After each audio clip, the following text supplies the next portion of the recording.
car hits black ice. Man, the car now spins like a dreidel, and it spins to oncoming traffic. You got to keep in mind the highways are divided by grass. The highways predominantly 18-wheelers. Yo, listen, we spin and the car hits a rock. I know they let the church start shouting. After the car hits a rock, an 18-wheeler goes by. While the car's spinning, I'm like, Jesse. You know, the Haitians were like, Jesus. I'm like, Jesse.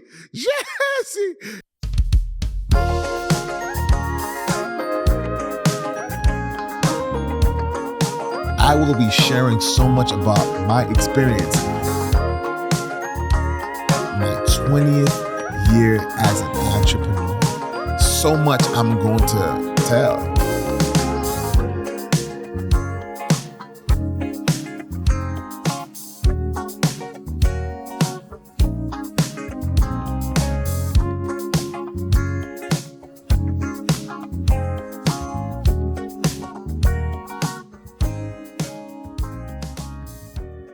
So I'm the manager.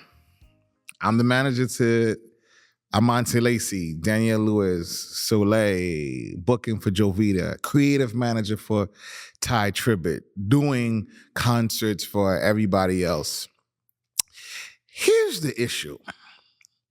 Oftentimes we get into different spaces with our clients, our folks, ourselves, without really understanding the arena that you're stepping into. So oftentimes we have an expectation from somebody, a person, without them even understanding what they should be expecting. So remember what I said, I was the manager, but what happened is everyone was treating me and I was treating myself. Actually, I take it back. I was treating myself, which made them treat me as if I was a management. Take notes, folks. There's a manager and there's a management. Jackson became a management. And we're going to focus in on the manager side of things for a little while and what really happened, breaking that down. Let's talk about roles of a management. Remember, they ask me, they're asking of me to be a manager, but really a management. In a management, you have, for an artist, we're being very specific about for an artist, a comedian, anyone that you're booking for the space of entertainment. You have a booking manager, which their roles are oftentimes to sort work, look for work, not only wait for phone calls to come, okay? They look for the work. You normally have a tour road management, which the booking management normally doesn't go on the road. You have a road manager that goes on the road. For example, they send out the itinerary and they'll be the first one to be up. Let's say lobby call is 5 a.m. for a pickup to go to the airport. They will be up by 4 o'clock to make sure everyone is up. That's the tour manager, okay? You also have public relations, PR, and PR or a publicist. This is who's getting the information out there. They're the ones that oftentimes could also get you sponsors and get people interested in buying into your brand, buying to who you are. Then in the new day and age, you have a creative manager that turns around and create ideas and concepts for you. Now, I didn't mention the manager yet. So the manager is who brings all of it together and have the overall idea and brings opportunity of all of it. Okay, the manager is technically really an overseer. And guess what? When I was managing Monty and everybody else, I was all of them. So Jackson, who invested the money? If all the artists, I love you, Monte, I love you, Soleil, I love you, Danielle, but they all were broke. Y'all all were broke. So, or at least maybe I was lied to. You know what I mean? And I'm not saying they couldn't feed themselves to eat food, but they had no real money to be able to take care of what it looks like to be an artist in that day and age, because they were young themselves and then figuring it out. Some had families. And so money had to come from somewhere. And you got to keep in mind that none of these artists were actually signed. So very often now, oh, Jesus, God, I'm these flashbacks are making me like antsy even in my brain. I was acting as a management, like now let me tag on. I was also being a record label. Because a record label is who normally sought out things of partnerships with other artists. Record labels are also the ones that normally create showcases or tours. So Jackson now is creating tours and partnerships with artists, making sure like Amante is at Winterfest so he can run into a Thai tribute and so on and so forth. But now what happens is we need money. So Jackson now is funding projects ahead of time, meaning I am putting these concerts together because remember, out of sight is out of ding dong mind. That's a fact. If you're not seen, you're not thought about. So what that happens now is, remember, and I'll speak about this more later on, but I know so many different people speaks about redlining and things when it comes to the community, where I'll say Black people normally don't have what they call disposable income. What is disposable income? Income, you could do whatever you want with it. If it comes in, great. If it doesn't come, it's all good. So Jackson, at the time, we're talking 2008, 2010, 2008, 2010, 2009. So I'll go back between years because sometimes I can't necessarily remember exact timestamp. I remember the season, not the day and age, the date and age, I should say. So Jackson now is an acting manager, putting everything together. Now I'm using money that I'm supposed to be paying rent and paying for my cars to put out a concert, to bring Champion to come and sing. And all of a sudden, what happens is this, bing, concert doesn't do well. Where's he going to get that money to put back? So remember, so Jackson's playing as not a manager, but a management. And he's also playing as what? A record label and putting all these things together. And now let me give you a road manager experience. Road managers often drive to, and this is more of an indie level. You know, road managers for a big artist, you're not driving nowhere. But indie, you get on the road, you drive. So Amante has to go to, where is this? Indiana. So we're going to Indiana. It's myself, my wife, Carly, which is my sister, which is my wife's best friend, Jonathan Paul. We all get into my two-door Altima. Okay, two-door Altima, because my Monte needs support to sell merch, to sell CDs, which is a road manager's job. But a road manager, technically, if you'd see any other artists, big artists, they would have a team selling their merch. Okay? We get on the road driving from, and this is in January, to do a concert with Thai Tribute and in Indiana. Amante is actually one of the headliners that weekend. We get in the car. We're driving. First of all, the highway is disgusting. It's late night. It's bad, man. When you're driving around these Midwest, anybody know Midwest? It's nothing but track and trailers. Track and trailers. You're nervous around the whole time, and you can't wait to see sunlight. We see sunlight. Finally, went to sleep. You know, one of our drivers was driving. Sunlight. Yay! Sunlight is here. God damn it! Not God damn it. You can edit that. Don't edit that. Keep that. Not God damn it. God, I don't mean God damn it. Yeah, I get it. Okay, cool. So it was just an emotion. You get that part? Cool. All right, the church that's watching this, I don't mean God damn it.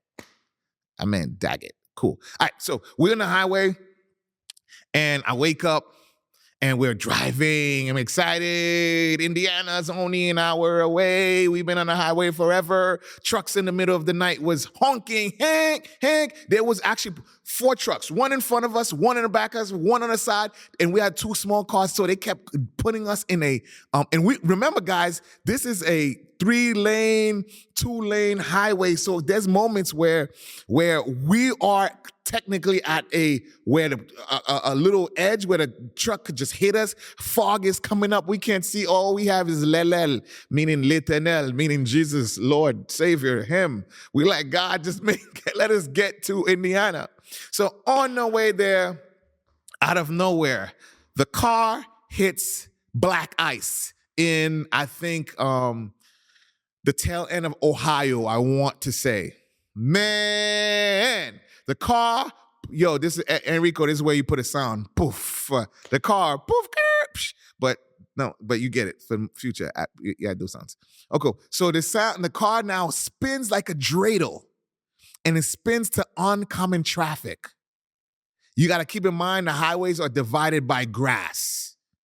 All for the sake of Jackson taking his whole family, and we about to go do this work. So we on the highway, cars are spinning, oncoming traffic. Remember the highways predominantly 18-wheelers. Yeah. So now car spins, goes on the other side. Yo, if we go, I see an 18-wheeler coming. We spinning. Yo, we finally, you know how they say that we get stopped by a solid rock. Yo, a rock. Yo, listen, we spin and the car hits a rock. I know they let the church start shouting. This is where he plays shouting music. Yeah, cool, that part right there. So the rock hits the car hits a rock. After the car hits a rock, an 18-wheeler goes by. We're in shock. And I didn't say this part. While the car's spinning, I'm like, Jesse. You know, the Haitians were like, Jesus. I'm like, Jesse. Yeah. Yo, I'm like screaming Jesus. The car hit. Boom. No more than a minute, 2. I'm not going to exaggerate. No more than 5 minutes, 3 to 5 minutes. A police car comes. Who called the cops? Not us. The cops go, yo, someone called and said there's dead people back there because their car was spinning. There's no way they lived. Then he says to us, where were you going? So we're on our way to a church convention. He goes, the Lord love you because there ain't no way you survive that. The Lord really love you. And that was one story. We got over there just to show you to date it for the people in New York. It was Indiana. It was playoffs.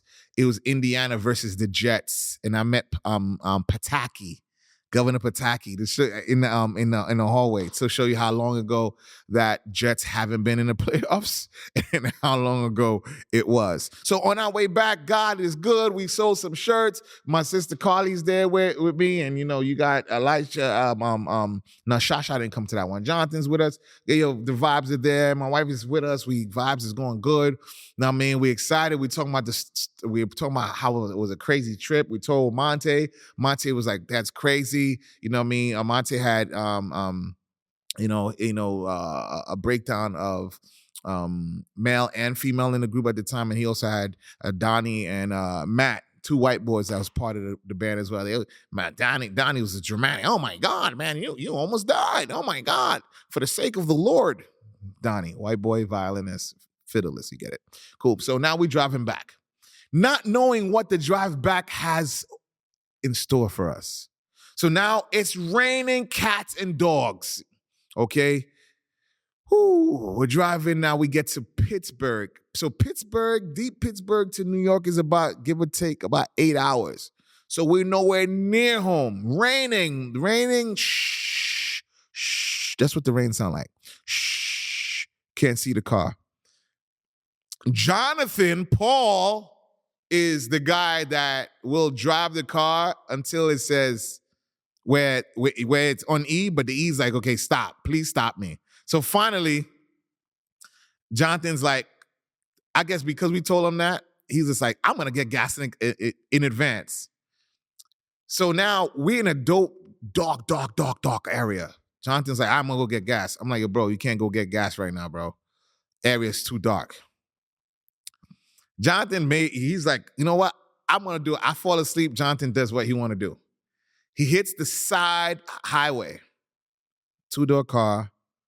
We're driving, looking for gas. And I'm like, guys, we're in Pittsburgh, and Pittsburgh is a really racist city, okay? Really racist. And I'm like, okay, this is gonna be tough. Guys, I said, Jonathan, do a U-turn. We gotta go back. Jonathan decides any human with their regular brain, Jonathan, JP, you would do a K-turn like they showed you when you took your license. He's from Coney Island, so I don't know what kind of license he got, but we'll talk about that after the episode.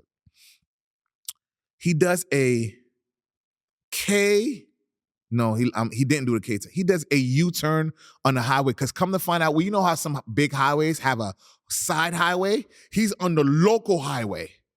And it's still 70 miles an hour. We peep. So now he busted, now the car, two-wheel drive. The car, he busts a U. All I hear is, I said, I'm gonna kill this dude. I'm gonna kill him. The car is stuck in mud. The car is stuck in mud, y'all. In mud. Yo, Jonathan's face was like, I'm sorry. And my dad and my mom always used to say, sorry by Gary, my lad. So I'm like, Negro, you what?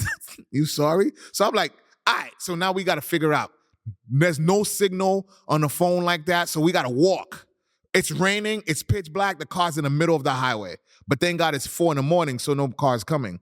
So now we're like, okay, cool.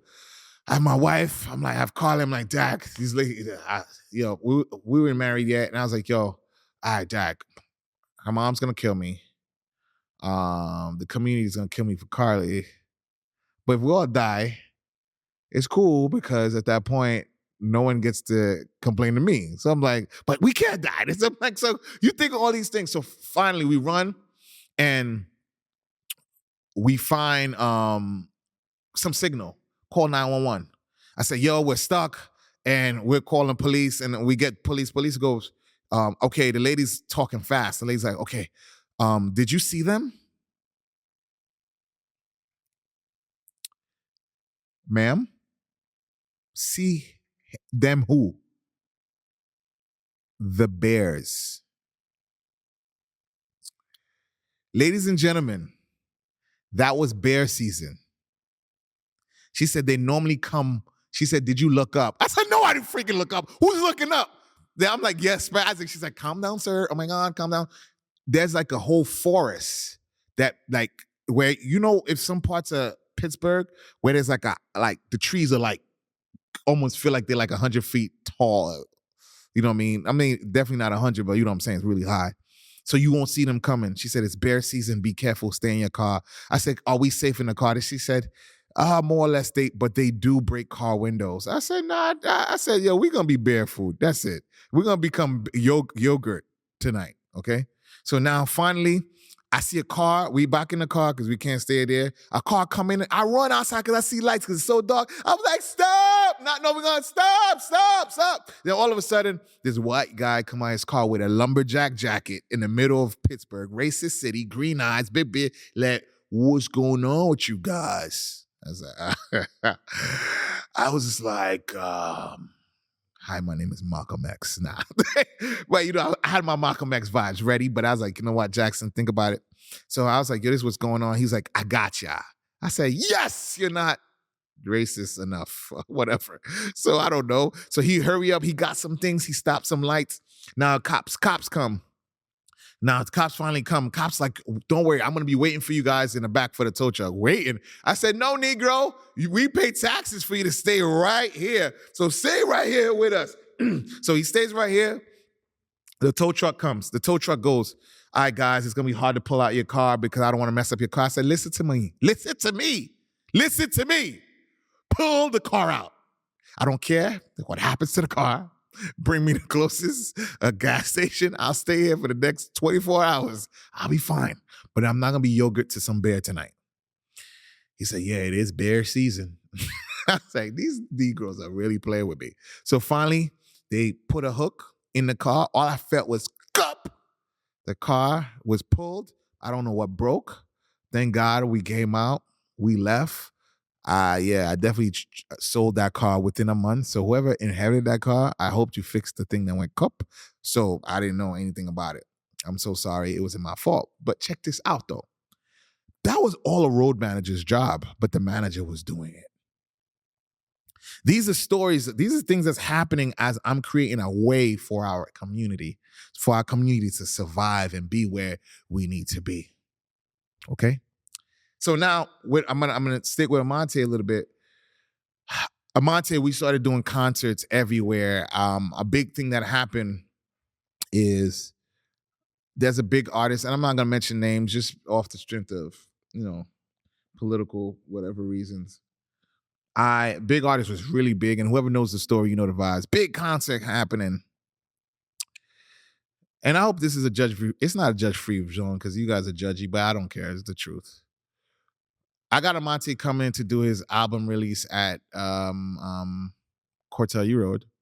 There's a big artist that asked me to become his manager, his booking manager, because his one of his parents, I'm not gonna say who it was because you'll know who exactly I'm talking about, was his manager.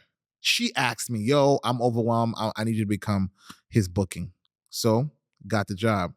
Again, I believe in packaging, but I never force a package. So I told him, yo, Amante is going to be doing a big concert in Brooklyn. Can you come and do what you need to do? We'll make it work. He agreed. Flyers out, concert, promotions happening. Boom, boom, everything's going well.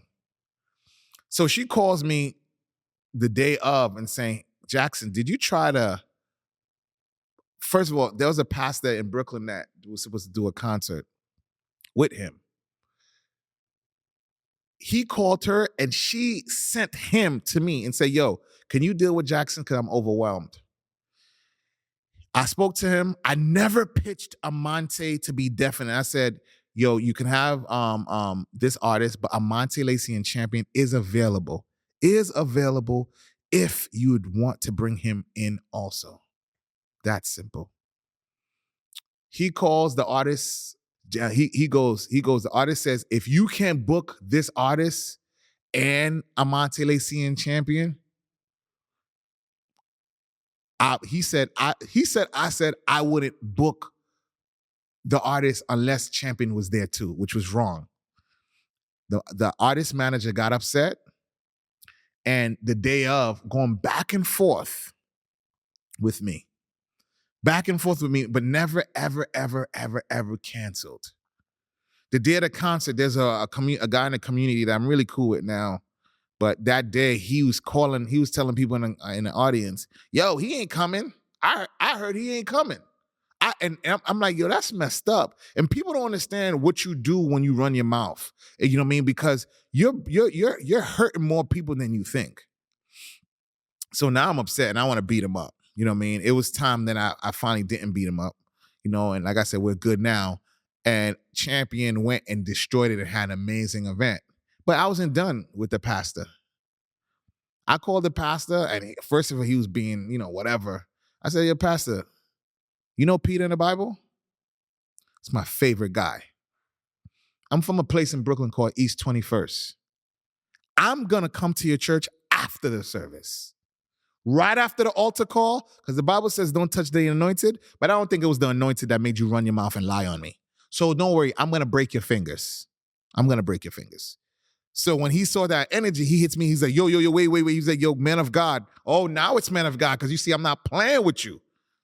I was angry. Was it wrong? Yes, it was wrong. And I would never stand on saying it was right. But it was wrong. And finally, he apologized more or less, but the damage was done. The artist never stayed with me booking. And Champion went on and did what they needed to do their concert. But in the meantime, Champion is traveling. Daniel Lewis is traveling. Soleil is doing her thing, traveling. I started working on an album with Soleil in upstate New York. But again, there's no money. The little money that we're giving is never enough to get where we really need to go. The money is just a little bit, just a little bit. So now we get to a place now, and Soleil and Amante and Daniel Lewis make some decisions that actually changed my life.